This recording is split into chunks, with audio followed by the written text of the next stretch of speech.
नमस्कार दोस्तों, स्वागत है आप सभी का एपी एजुकेशन सेंटर में, जहां मिलती है प्रतियोगी परीक्षाओं की सबसे भरोसेमंद तैयारी, वो भी आसान भाषा में। तो मेरे प्यारे साथियों, आज इस वीडियो का टॉपिक है सामान्य विज्ञान, जो आपकी परीक्षाओं में बार बार पूछा जाता है। चाहे यूपीएससी हो, एसएससी हो, रेलवे या किसी भी राज्य स्तरीय परीक्षा की तैयारी कर रहे हो, ये वीडियो आपके लिए बेहद उपयोगी है। तो मेरे प्यारे साथियों, अगर वीडियो को पसंद आए, अच्छी लगे, तो वीडियो को लाइक कर दीजिएगा और साथ ही साथ चैनल को भी सब्सक्राइब कर लीजिएगा, क्योंकि दोस्तों इस चैनल पर आपको रोजाना जो है टॉपिक वाइज क्लास कराई जाती है, जो आपके आने वाले सभी एग्जाम के लिए महत्वपूर्ण रहता है। तो चलिए बिना समय गंवाए शुरू करते हैं आज का ज्ञानवर्धक सफर। चलिए मेरे प्यारे साथियों, पहला प्रश्न आपके स्क्रीन पे है। जीव विज्ञान की कौन सी शाखा वंशानुक्रम पैटर्न के माध्यम पर केंद्रित है? मेरे प्यारे साथियों, मैं आपको बता दूं कि इस वीडियो में जितने भी प्रश्न लिए गए हैं, अगर आपको किसी भी प्रश्न का आंसर पहले से पता रहता है तो अपना इसको कमेंट बॉक्स में जरूर दीजिएगा, ठीक है। तो चलिए मेरे प्यारे साथियों, इस प्रश्न का सही आंसर देने का प्रयास कीजिएगा। जीव विज्ञान की कौन सी शाखा वंशानुक्रम पैटर्न के माध्यम पर केंद्रित है? तो मैं कहूँगा दोस्तों ये आनुवंशिकी है, यानी ऑप्शन सी बनेगा इस प्रश्न का बिल्कुल सही आंसर। चलिए मेरे प्यारे साथियों, क्वेश्चन नंबर 2 देखिएगा। सब्जियों, फलों और फूलों जैसी उच्च मूल्य वाली फसलों की खेती को क्या कहा जाता है? बहुत ही अच्छा प्रश्न है दोस्तों, इस प्रश्न का सही आंसर देने का प्रयास करिएगा।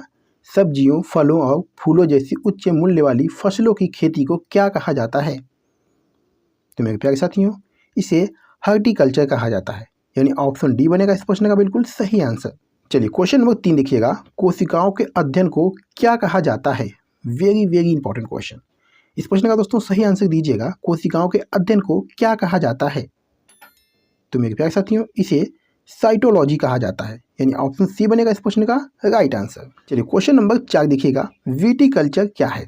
तो मेरे प्यारे साथियों, विटिकल्चर जो है ये अंगूर की खेती है, यानी ऑप्शन सी हो जाएगा इस प्रश्न का बिल्कुल सही आंसर, ठीक है। ध्यान दीजिएगा, जो विटिकल्चर है ये अंगूर की खेती है।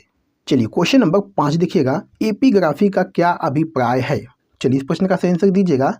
एपिग्राफी का क्या अभिप्राय है? तो दोस्तों ये शिलालेखों का अध्ययन करना, यानी ऑप्शन बी बनेगा इस प्रश्न का बिल्कुल सही आंसर।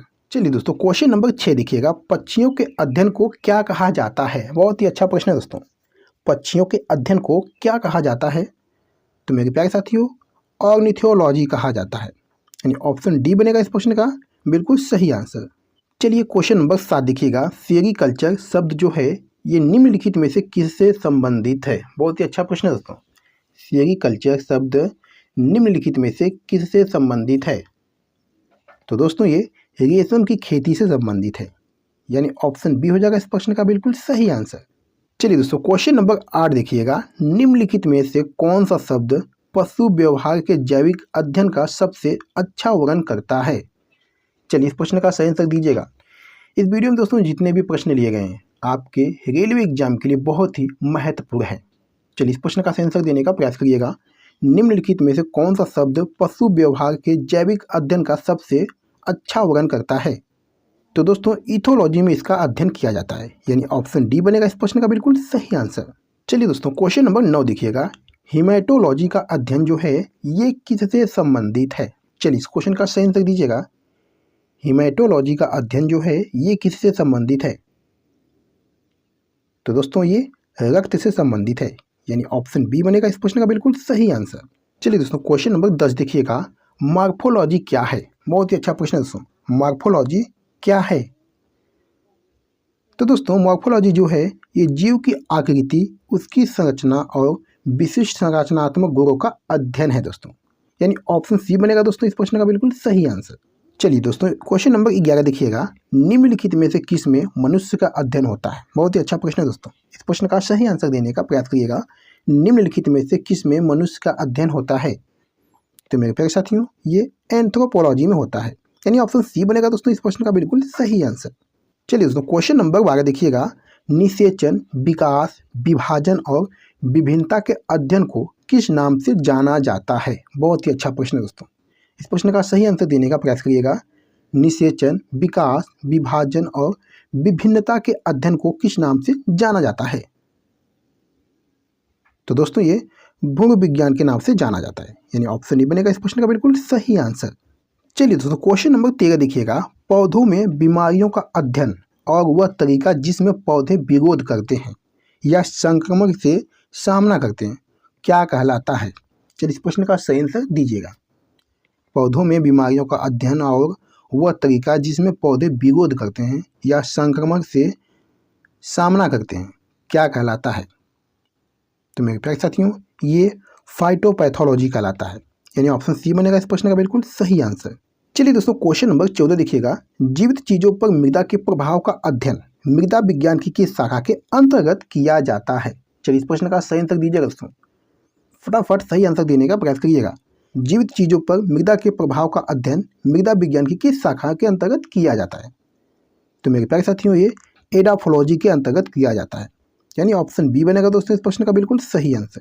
चलिए दोस्तों, क्वेश्चन नंबर 15 देखिएगा। निम्नलिखित में से शरीर विज्ञान एवं चिकित्सा की वह कौन सी शाखा है जो पुरुषों की विशिष्ट रोगों एवं स्थितियों से संबंधित है? चलिए, बहुत ही अच्छा प्रश्न है दोस्तों, इस प्रश्न का सही आंसर देने का प्रयास करिएगा। निम्नलिखित में से शरीर विज्ञान एवं चिकित्सा की वह कौन सी शाखा है जो पुरुषों के विशिष्ट रोगों एवं स्थितियों से संबंधित है? तो मेरे प्यारे साथियों, मैं कहूँगा ये एड्रोलॉजी है, यानी ऑप्शन ए बनेगा इस प्रश्न का बिल्कुल सही आंसर। चलिए दोस्तों, क्वेश्चन नंबर 16 देखिएगा। निम्नलिखित में से चिकित्सा विज्ञान की कौन सी प्रशाखा यकृत के उपचार और अध्ययन से संबंधित है? चलिए इस प्रश्न का दोस्तों सही आंसर दीजिएगा। निम्नलिखित में से चिकित्सा विज्ञान की कौन सी प्रशाखा यकृत के उपचार और अध्ययन से संबंधित है? तो मैं कहूँगा दोस्तों ये हेप्टोलॉजी है, यानी ऑप्शन बी बनेगा इस प्रश्न का बिल्कुल सही आंसर। चलिए मेरे प्यारे साथियों, इस वीडियो का लास्ट क्वेश्चन है, जीवों के वर्गीकरण से संबंधित जीव विज्ञान की शाखा को क्या कहते हैं? चलिए इस प्रश्न का सही आंसर दीजिएगा। जीवों के वर्गीकरण से संबंधित जीव विज्ञान की शाखा को क्या कहते हैं? तो मेरे प्यारे साथियों, इसे वर्गीकरण विज्ञान कहते हैं, यानी ऑप्शन ए बनेगा इस प्रश्न का बिल्कुल सही आंसर। तो मेरे प्यारे साथियों, वीडियो को समाप्त करते हैं। आज की वीडियो में बस इतना ही। अगर आपको वीडियो पसंद आई है, अच्छी लगी तो वीडियो को लाइक कर दीजिएगा और दोस्तों साथ ही साथ चैनल को भी सब्सक्राइब कर लीजिएगा, क्योंकि दोस्तों इस चैनल पर आपको रोजाना जो है टॉपिक वाइज क्लास कराई जाती है जो आपके आने वाले सभी एग्जाम के लिए महत्वपूर्ण रहता है। तो चलिए दोस्तों, फिर मिलते हैं आपसे अगली वीडियो में, तब तक के लिए धन्यवाद।